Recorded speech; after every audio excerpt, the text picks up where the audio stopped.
What is up? Welcome to the Ted Jones World Podcast. I'm your host, Ted Jones, alongside Peter Moran. Did you shave today for the episode? I shaved Saturday. So you look like a little bit younger. Do you feel younger? I do I'd say look like 2 or 3 years. I do look younger when I don't have like the mustache going, the beard going. I just kind of did it. I'm always mixing up. I might like you better like this. Yeah, this is like a little bit cleaner. I can see your face. Yeah, I'm less hidden. Hair's looking good, bro. You look fucking good today. I appreciate it. Let's just get that out there. I'm wearing last night's clothes, so thank you. Even though you're drinking coffee with probably whole milk in it. Oh yeah. You still look good today. So that's definitely number one on the agenda. Me letting you know that. So on the way over here, how was your little journey? Smooth sailing, no stories to tell. Well, on the way over here, I took a long route and I saw a New York Burger Co. And I took a picture and I was like, I'll be back there because I still care about meat. That's really the only notable thing that happened on my walk, other than me stopping in a bookstore and them being cash only and me not being able to purchase a book. But it's cash fine. Only in a bookstore? Yeah, cash only in a bookstore. What was that, like a street vendor bookstore? Nah, you know how bookstores are always kind of like a little hole in the wall out here? Yeah. It was kind of that vibe. It was a little bit... I was a little bit outclassed in that bookstore, though, if we're being honest. Like I like to read stuff that's a little bit intellectual at times. You know, I pride myself in that. But, like, I was a little bit outclassed. Those books were a reach for me. Yeah, it's weird, though, because, like, you figured people these days, especially in New York City, the rent's just so darn high. I mean, you want to get as much business as you can. You'd think. You know? So, like, why wouldn't people just even start accepting Venmo? You didn't go to the Strand, though, right? No, I don't know. I don't know where I was, to be honest. Well, the Strand is like an enormous bookstore that they've been trying to save for years, just because like people aren't reading books as much anymore in terms of like being hard copies, you know. It's and then true. You just get it on Amazon if it's convenient. Yeah. No, I mean, you know how I feel. Right. It's I think they just don't want to pay taxes. That's whenever someone's cash only, I'm like, you got it. Issue with the IRS. Yeah. That's not my problem. And like, dude, like, let's be real. People our age are not really carrying cash that much anymore. You know? Paying taxes. Yeah, dude. Like, I mean, we'll carry a $5 in our pocket if we know we're going to be on like an afternoon stroll and we might want a hot dog or you want a soda from that guy. Maybe Mr. Softy's in the mix. That's the only time you'll have cash. More and more, like, phone is everything. You know, the phone wallet, that's my vibe. So, like, for me to carry cash, it's a little bit weird because I'm not a wallet guy. If I were a wallet guy, I'd keep a 20 on me at all times just in case, you know.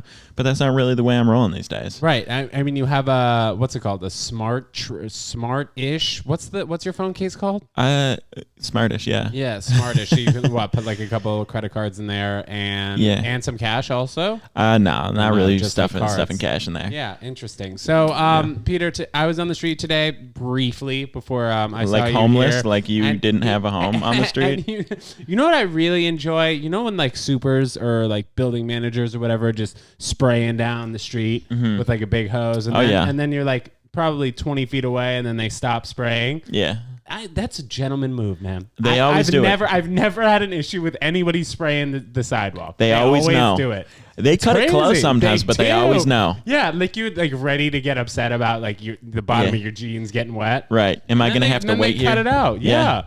It's pretty impressive. I've never run into a building manager, super, or whoever the heck is spraying down the sidewalk. It looks kind of fun too. Issue. It does. You know what's messed up though? In the Chipotle that's like right over here in my neighborhood, they just sometimes will throw like whatever food they have at the end of the day that hasn't been eaten. They'll just throw it on the street and then hose it down. So like you'll just see, I don't know, man, like pounds of rice and beans like on the side of the street. It's a weird move. I'm like, how is New York City letting you do this? Just burrito bowls just floating around with nobody so sad, to eat them. Man, like wasting food these days, I tell you. It's really crazy, like the amount of food that's wasted. Even like scrolling on TikTok, you see Dunkin' Donuts throwing out, no joke, like 200 donuts a day. Oh, yeah. Yeah, that used to be a thing, hopping in the dumpsters, grabbing the extra donuts. You used to do that? In college. No way. It was so weird because I had this one friend who, like, you know, in college, everyone is, even if they come for money or not, like pretty much everyone's broke in college. They might be. It's crazy. Everyone is broke. Most people are in debt. And but I had this one friend who, like, he drove like a BMW. Like he did. If anyone in college had money, it would have been this guy. But he was all about the like, dude, you can get a free Slurpee on 7-Eleven. Let's go to IHOP. They're doing free 11th, pancakes. Right. Yeah, we can. And he was the guy that's like, yeah, we're gonna go to Dunkin' Donuts right after 12 o'clock, and you see when they put the bags out. It's totally safe. It's totally clean. We can get them. It's like the donut is 99 cents, and you drive a BMW, and you're 19 years old. But maybe that's how we got the Beamer. Yeah, exactly. Saving money. Saving money by that's how the eating rich trash stay rich. donuts. Yeah, eating out the trash. Yeah, that's yeah. So, Peter, you and I both got back into the mix this weekend, as they say. Yes, you sir. had a show yesterday. Whereabouts? SUNY, I know you kept saying, but where SUNY? Stand Up New York. Oh, my gosh. Yeah. That's why I got Such confused. a New Yorker. Yeah, dude. So, Peter was saying that he had a show at SUNY. Yeah. SUNY, and I'm obviously aware of the comedy club on the Upper West Side, Stand Up New York. Correct. But when you said SUNY, I literally thought you like went up to Oswego, Yeah. like a 4-hour drive or something like that. You're like, yeah, it's a little bit of a trek, but it was a great mic. Yeah. I was like, all right, yeah, I'm dude. going to colleges for a mic. Yeah, literally. So I had a show at Broadway Comedy Club. I saw a handful of you guys there. Maybe it was like around 10. I was very pleased with the You're cupping your palms. Yeah, with the amount of people that came by and showed support. So that was very cool. I did like a 5-minute set.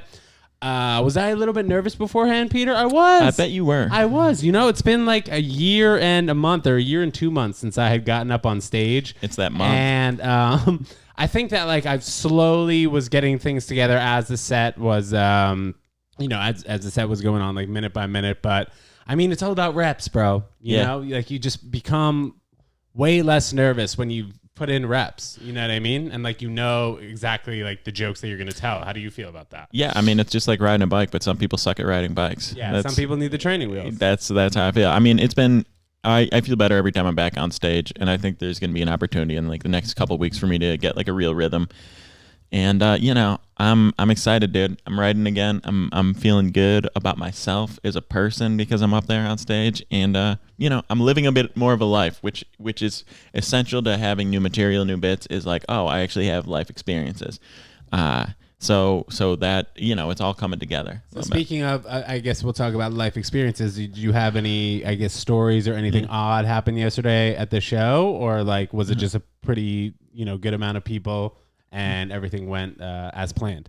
It was pretty, nothing crazy happened at that. It was more afterward, like just being out in New York today. Like I think I said this like 2 weeks ago. I was like, wow, the city is like back. Like you see, you see the kids from NYU like stumbling all over the sidewalk. There's way more vomit on the streets than there used to be. But there were just swarms out last night. It was crazy how many people were out there during the day too. Like the absolutely day drinking whatever bar is open. I just feel like there was a swarm of college packed kids, the place, like packed generation. Everyone. And East, like I'm on St. Mark's. You cannot move.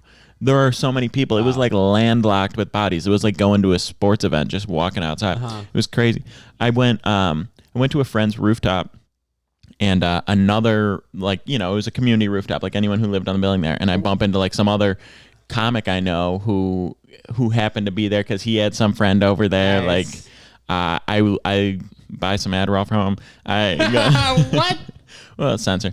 I leave that place and I'm walking home and 2 random women come up to me on the street like, hey, do you want to do poppers with us right now? Nice. Oh my God. And you did it? You I standing did. on the corner of the street. And they're like, yeah, let's do some poppers. Wait, I was like, what kind of poppers? Like Rush? That stuff? Like, you know what Rush is? They have it like in a little container, like a 5-hour energy container, and you smell it and you just friggin' go to the moon. Have you done that? And you get a headache. Yeah. I've done it like a few times. Good time? So like the first time I did it was at a high school party. I did it with one of my buddies.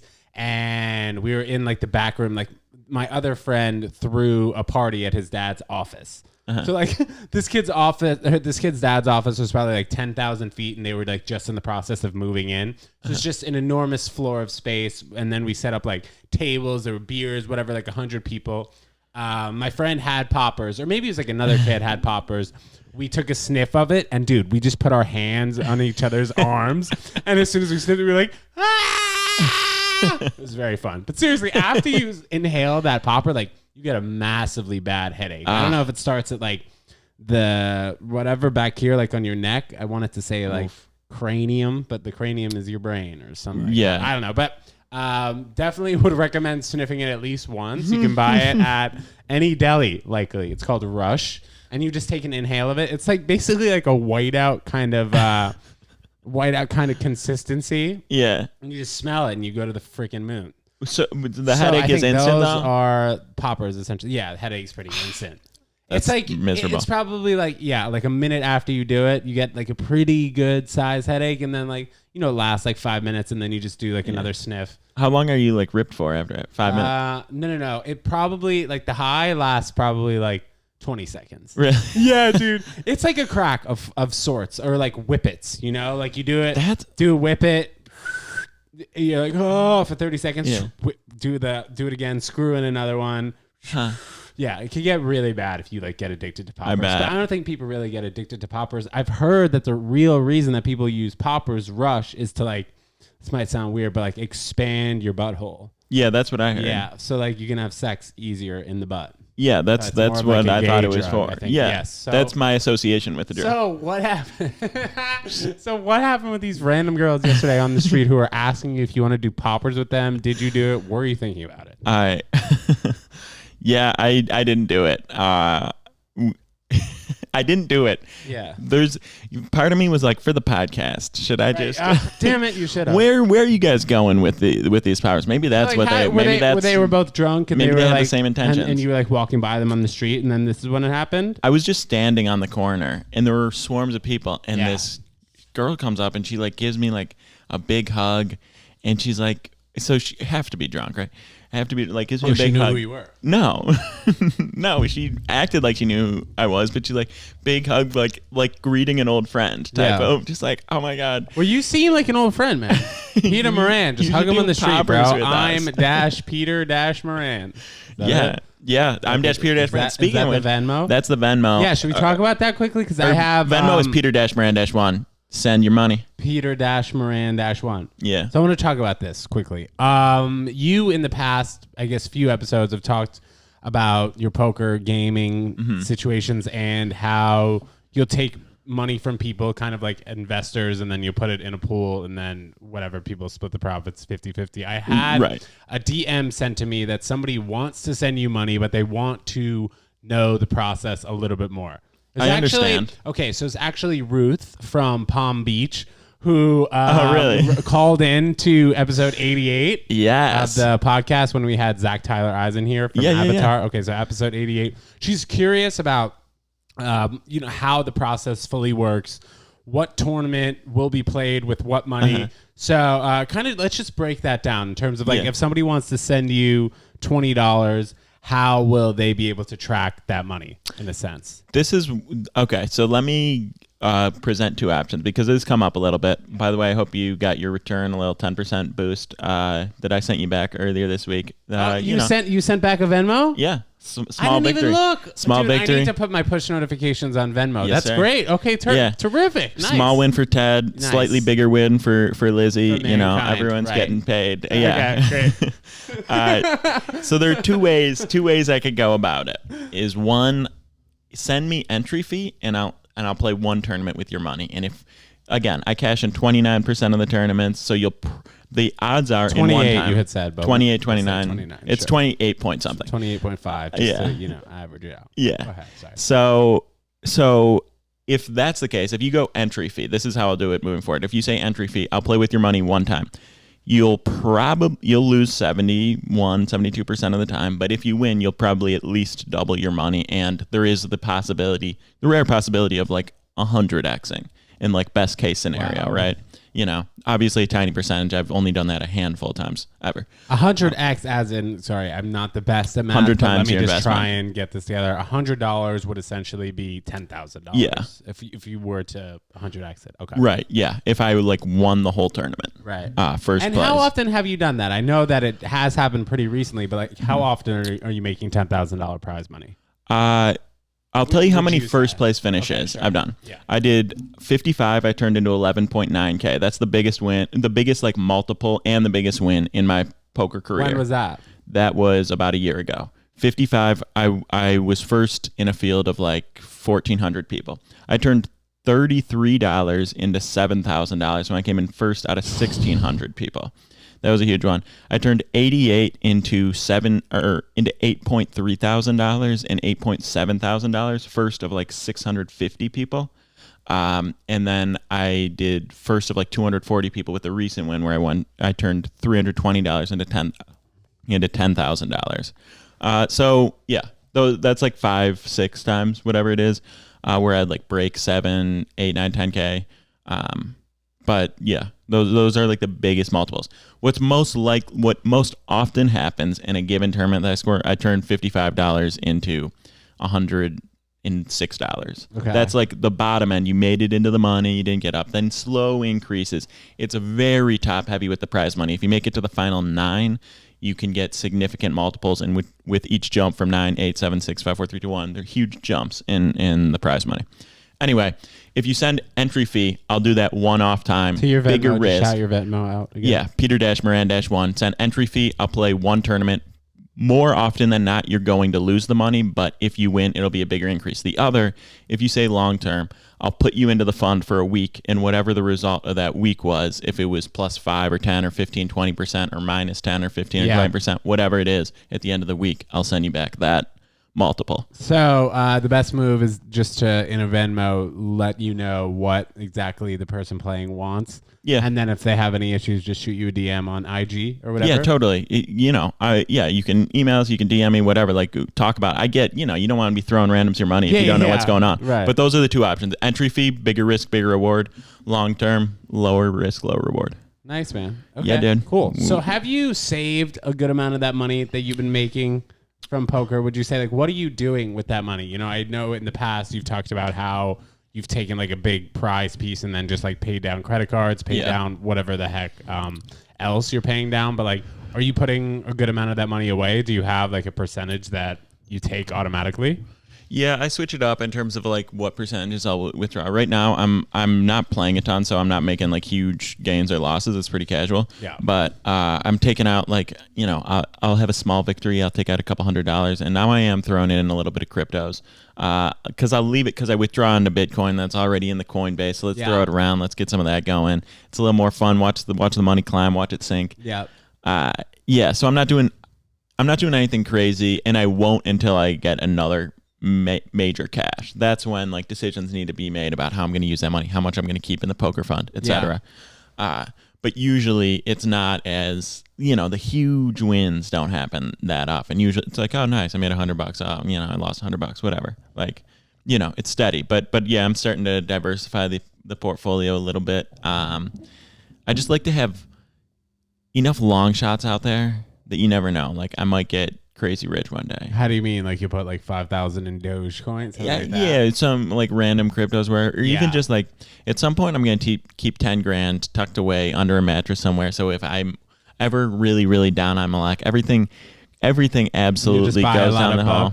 Yeah. I got 10 grand and I take it. I'll play the main event of the Poker World Series and maybe I'll turn it into $9 million. Is that a dream of yours? Yeah, for sure. Really? For sure, dude. Are you kidding me? How do you go about getting into the World Series of Poker? Like being on ESPN? $10,000 buy-in. Oh. Yeah. Okay. Anyone can play. It is absolutely anyone can play. I mean, I wouldn't pay 10 grand to play a poker tournament plus the travel expenses to Vegas, but I would play a qualifying tournament. Sometimes you can play like a $500 qualifying tournament. Oh, so you don't have to do the $10,000 buy. If you win that, like, say it's 100 people ever in for $500. Yeah. 5 people will get a tournament ticket to the main event. There are satellites like that. So I would do that sometime. Or if I had like a crazy big win, sure.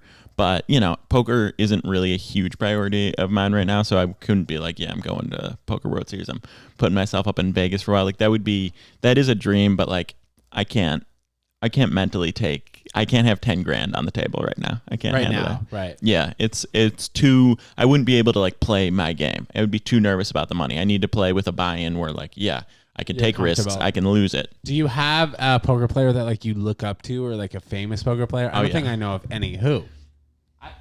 It's not people like the really famous one. Phil Ivey's probably the most recognizable name. You ever heard of Phil Ivey? Maybe. Is it Ivey? Yeah, it is. Okay, maybe I've seen him then. He's kind of famous. I think he's probably the most famous poker player. In terms of who I would look up to, I think Fedor Holtz, who probably no one has ever heard of. No. And he's obviously not even a U.S. player, but I think he's the most talented poker player. Okay, what about Dan Bilzerian? You know this guy, He's the a shit Playboy player. guy. He sucks. So then, how does he have so much money? He claims he's like a pro poker player, has made $100 million Yeah. at least from poker. Yeah, that's like But- been discredited by a ton of people in the poker game. So how does that mean he sucks? Like, what do you judge him like sucking by? Okay, you know? sucks relative to him being like a major player in like the game of poker. Like that's not.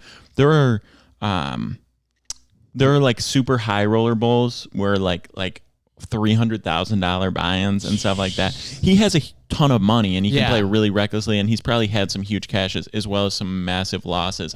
He plays really aggressively against wealthy, successful poker players that maybe have $5, $10, $15 million, but not like his hundreds of millions of dollars, to where, you know, the stakes are a lot higher for them. But he's definitely not on their level talent-wise. He just has a really deep bankroll, and a lot of people in the game have said like, yeah, the way he talks about how he get his money, that's bullshit. Like he's working at a loss poker wise. Right. Yeah, I think he just like, maybe it's good marketing, it's good for his brand, whatever. But like, no, he's not respected in the elite poker community by any means. Yeah, and also like the last year we really haven't heard much from him. Well, I mean, like the real reason we heard from him was just because like his lifestyle was so crazy. This guy Dan Bilzerian with, you know, the girls, the renting of the $75 million mansion, the parties, whatever it is. But I think he like came onto the scene just acting like he was a massive poker player, Right. who was a big right to bear arms guy who just threw a ton of parties. But maybe that sounds just like an image. You know, that sounds like a really cool image. I mean, and that's probably more so what it was. Yeah, hopefully Like we've moved on playing. from the need for people like him to be famous. Hopefully we he's just, if you're if you're dudes who are really like into Dan Bilzerian, I think it's embarrassing. I don't know. Like really, oh yeah, you're on a boat with like 45 women and like a pile of cash and guns. Like, what are you actually doing? Like, how fun is that party? Is brand, like right? everyone's just like trying to get a good boom for their Instagram story, and he's like sitting next to a pile of guns. Like, that doesn't sound like a fun time. One douchebag and a bunch of women trying to get pictures. I want to say, I think the days of the talentless influencers are slowly coming to an end. You know, like you see these new YouTuber guys, or not so new, but like the TikTok kids, like the Sway House, the Hype House. Like these kids are on YouTube now, like doing vlogs, like filming their entire day. So like, I think that is more so like the transformative wave. Like, okay, if you're going to be really rich and famous and act like you're super cool and you're doing shit, I think you have to actually be super cool and doing shit, you know, whether it's like Bryce Hall putting together a vlog and being like going and, like telling other YouTubers to go box him or something like that, or he's going and working out or talking shit, whatever it is. I think that the influencers now just have to have more time on the camera and more time talking with the people who are actually showing them love. You know, like Dan Bilzerian really came out like probably like, what would you say, 2 or 3 years ago? I'd say 5, 6. Oh, okay, sorry. So like 5 or 6 years ago, just posting to Instagram and looking to just put a picture up of the wildest thing that people can just imagine in the background. Yeah. You know, so like he'll post a picture, like you said, with 40 girls on a boat with a tiger, you know, like right behind him or something, and then $200,000 in cash. Now, if he did that now, I just think people would be less impressed. You know, like there are more people that are interested in the behind the scenes than ever before, Peter. It seems like it's changing, and that's what I'm saying. Like the days of the influencer where you're posting a picture of a bikini on Instagram to your 2 million followers, like it's not getting as much hype as it used to. You know, like you used to be able to put Fashion Nova jeans in an ad and you get 5 million likes. Like now it's not the move. Like now people want to see you jog in your Fashion Nova jeans or whatever, you know, like see more behind the scenes. Like we have here with your phone, you know, for the clip. So I mean, just stuff like that. You need to connect with your audience to some extent. Also, the more saturated social media gets, the whole just like shock factor of wealth isn't really as impressive. Like I even had that thought the other day. Like I walked by like a really, really nice McLaren. Like I don't, hundreds of thousands of dollars, brilliant McLaren. And I'm like, there was a point in my life where I'd been like, this is cool. I need to get a picture of that. But now you just see so much of that on Instagram where you're like, yeah, sick supercar, dude. I don't care. Yeah. And the dude was getting a $1 slice pizza. Right. Stepping into his McLaren with a $1 slice pizza from the store next to me that's absolute trash. It's like, come on, Gotta get dude. his priorities straight, man. Get yourself a Civic and have a decent meal. I think in the past year and a half, I've kind of switched my mindset to, I used to think that shit was fucking cool. But now, if you look at like the trajectory of which way the world's going, and Peter, you feel free to please disagree with me. But like, I disagree. It just seems that like cryptocurrency and other investments that are going to change the world, there's just so much more potential than there was 2 years ago.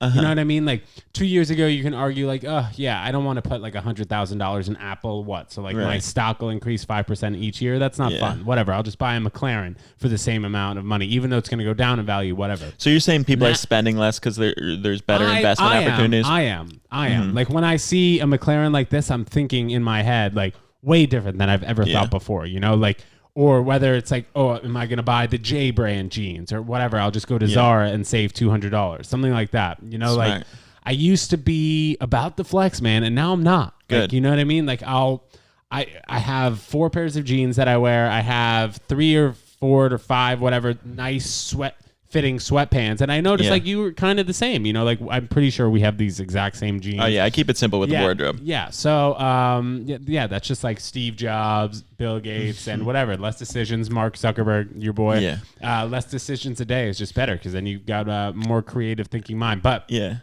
terms of this younger generation, there's a trajectory that's going in a way that we've never seen before. Like 10 years ago, you couldn't put your money in something and be like, okay, in the next few years, this is going to be the new wave, right? Or correct me if I'm wrong. No, I mean, there's always stuff where we can look back and be like, well, I wish I'd invested in that. I wish I put $10,000 in Uber, 5 years ago. Right. It is. Yeah, so but you're right that there's probably more opportunity for the everyday person. Yeah, I mean, I don't consider people that can own a McLaren everyday people. If you got McLaren money, you can get in the mutual fund. But I mean, now like $500 today could be a life-changing amount of money in 5 years. Yeah, there are more speculative opportunities. Yeah, that's probably true. Yeah. Yeah.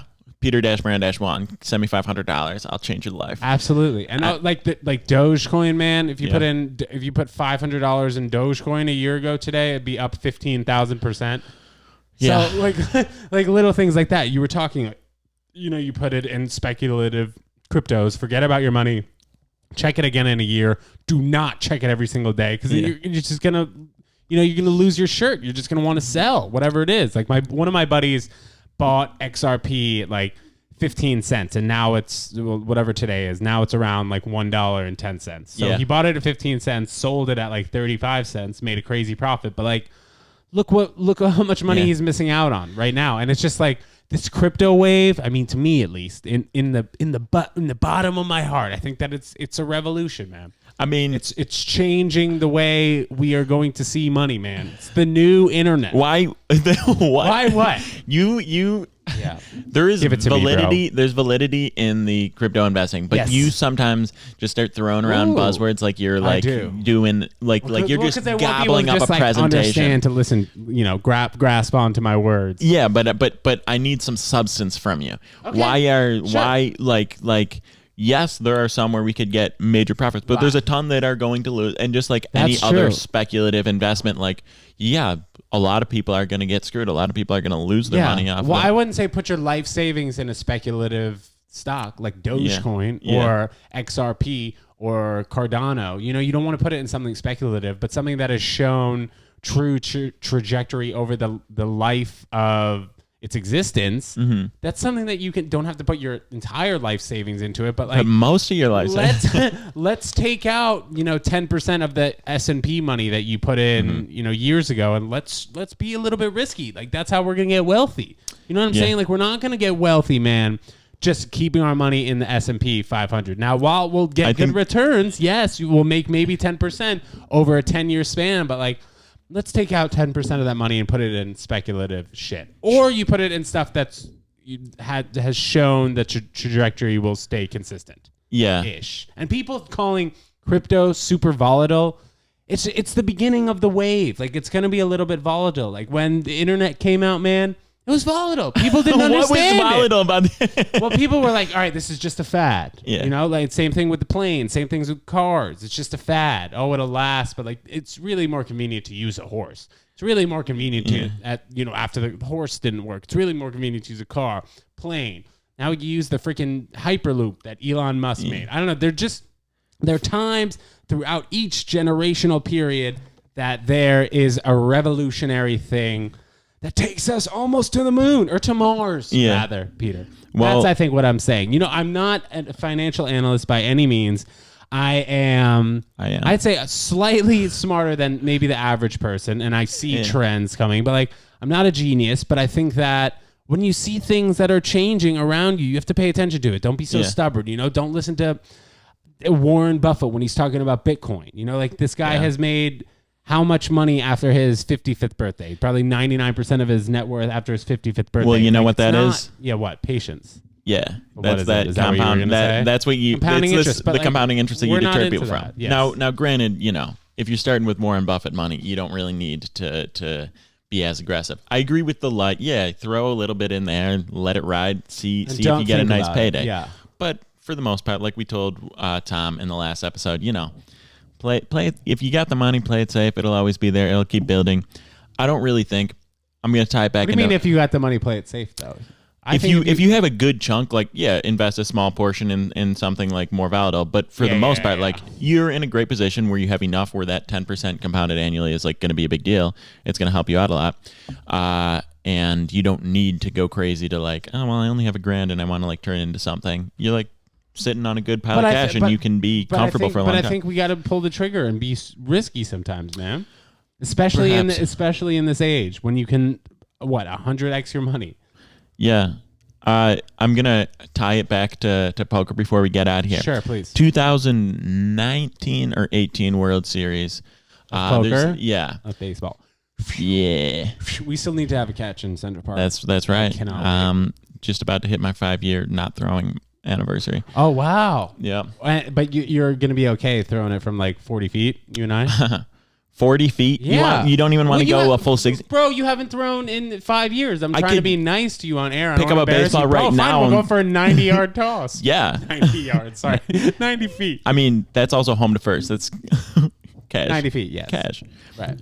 Oh my God. I'm going to catch it with the... You're going to, hit the baseball right on the mitt. You know that you're going to be icing your hand. When you just... Yeah. Get that... Oh, yeah. Flip it. You're going to be icing your hand. Go ahead. Talk about the poker. Oh, my gosh. I might have to bring a catcher's glove. So this dude, he was in first place with the final 3 people. Sorry, you're talking about World Series poker. Yeah, first place with the final 3 people. He ended up losing, getting knocked out in third. He won $3.2 million. I think it was $9 million to first place. And they were talking to him big disappointment. And he was like, you know what? It's not, after $100,000, it's not really any different to me. I'm just probably going to get some food. Wow. And then, chill out for a second, then get back into working on my strategy. And he had a good point. That's more casual than most people would react to that kind of a payday. But the reason I'm less into the huge risk, aside from being a gambling addict, is because I don't think my life would be way better if I suddenly started making $1 million a year. That's a good thought. I'd be less stressed, but once you hit the non-stress amount of money, not even quit your job non-stress, just I'm not worrying about making payments. That's where you want to be. You don't want to stress. Then let me ask you this again, like you said before we sprint out of here. If you were to make let's say a life-changing amount of money, or you did win $2 million in a poker tournament, would you quit your job? Yeah, $2 million. I quit my job. So then that's changing your life, making your life easier. Yeah. But what would you do with that $2 million? Do you think? I would do a very calm investment that I could live off of casually and not have to be like, oh, I might not actually make what I need to make this year. Okay, great. So that's what I do. So buy another pair of jeans. Peter Dash Moran. -1. Okay, Peter Dash Moran -1 on Venmo. And in the Venmo, there's a little typing box, as you know, I'm sure, if you guys use Venmo. Let Peter know what you would like him to do with the money. I'm sure he'll write back. And if you have any questions, I'm Peter Moran on IG. Send us an email, tedjonesworld@gmail.com. And Peter, this was a lovely little episode. No need for a listener email today because we got into a listener DM. Correct. And this is great. So everybody listening, happy Monday. Peter, got anything else for us or what? Happy birthday, guys. All right. Happy birthday. Goodbye.